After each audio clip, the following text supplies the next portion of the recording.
दोस्तों, सनातन धर्म में कृष्ण भक्ति में डूबे रहने वाले अनेकों भक्त हैं जो राधा रानी के नाम का जाप करते रहते हैं।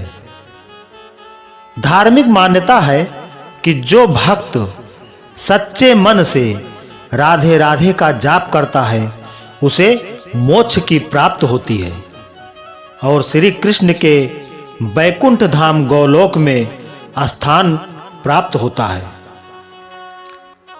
शास्त्रों के अनुसार राधा और श्री कृष्ण एक ही आत्मा के दो रूप थे। श्री कृष्ण और राधा रानी एक दूसरे के बिना अधूरे माने जाते हैं। इसीलिए आज भी श्री कृष्ण से जुड़े प्रत्येक कार्य में राधा रानी का नाम सबसे पहले लिया जाता है। राधा रानी को अनेकों नामों से जाना जाता है, जैसे वृषभानु कुमारी, बरसाने की रानी और किशोरी जी।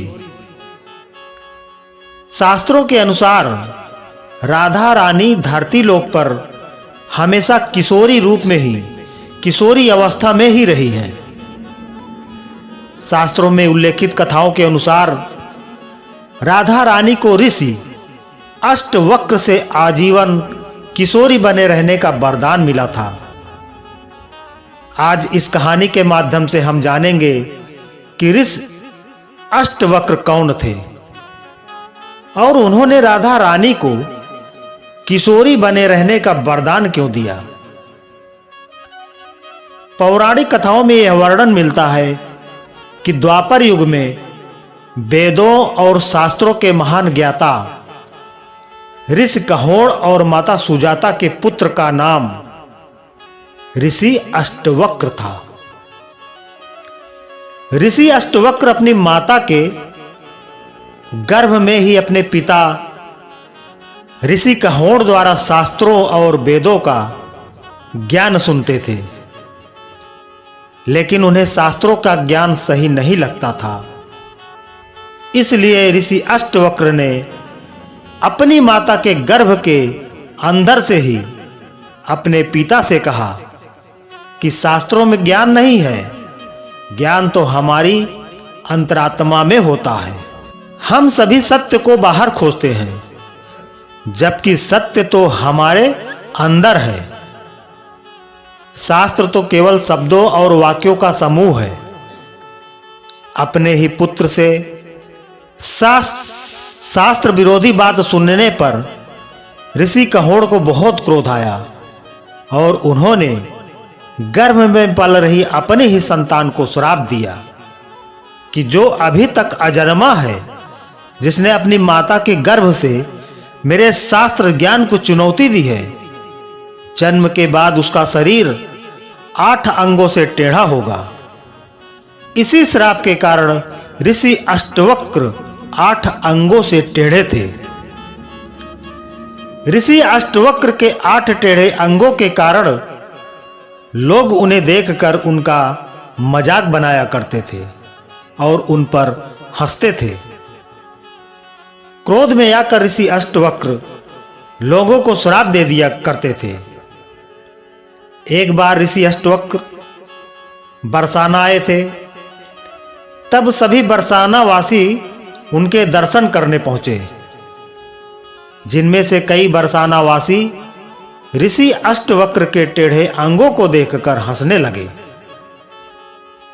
ऋषि अष्टवक्र उन सभी को पत्थर में बदल जाने का श्राप दे दिया। जब राधा रानी ऋषि अष्टवक्र के दर्शन के लिए पहुंची तो राधा रानी ऋषि अष्टवक्र को देखकर मंद मंद मुस्कुराने लगी। ऋषि अष्टवक्र अपने क्रोध में आकर राधा रानी को श्राप देने ही वाले थे कि श्री कृष्ण ने ऋषि अष्टवक्र से अनुरोध किया कि वह एक बार राधा रानी से मुस्कुराने की वजह तो जान लें। तब राधा रानी ने ऋषि अष्टवक्र से कहा कि वह ऋषि अष्टवक्र के टेढ़े अंगों को देखकर नहीं मुस्कुराई, बल्कि आनंद की अनुभूति के कारण मुस्कुरा रही थी, क्योंकि उन्हें तो ऋषि अष्टवक्र को देखकर श्री कृष्ण की छवि और परमात्मा के दर्शन जैसी अनुभूति हुई। इसलिए प्रेम और सम्मान में ऋषि अष्टवक्र को देखकर राधा रानी मुस्कुरा रही थी। इतना सुनकर ऋषि अष्टवक्र बहुत प्रसन्न हुए और राधा रानी को आजीवन किशोरी बने रहने का वरदान दे दिया। साथ ही अन्य गांव वालों को भी श्राप से मुक्त कर दिया जो पत्थर के बन गए थे। इसी कारण राधा रानी को किशोरी जी कहकर संबोधित किया जाता है। तो दोस्तों, आज का हमारा यह प्रसंग आपको अच्छी लगी हो तो एक लाइक करके वीडियो को शेयर करें और इसी तरह की कहानी सुनने के लिए हमारे चैनल को सब्सक्राइब जरूर कर लें। धन्यवाद।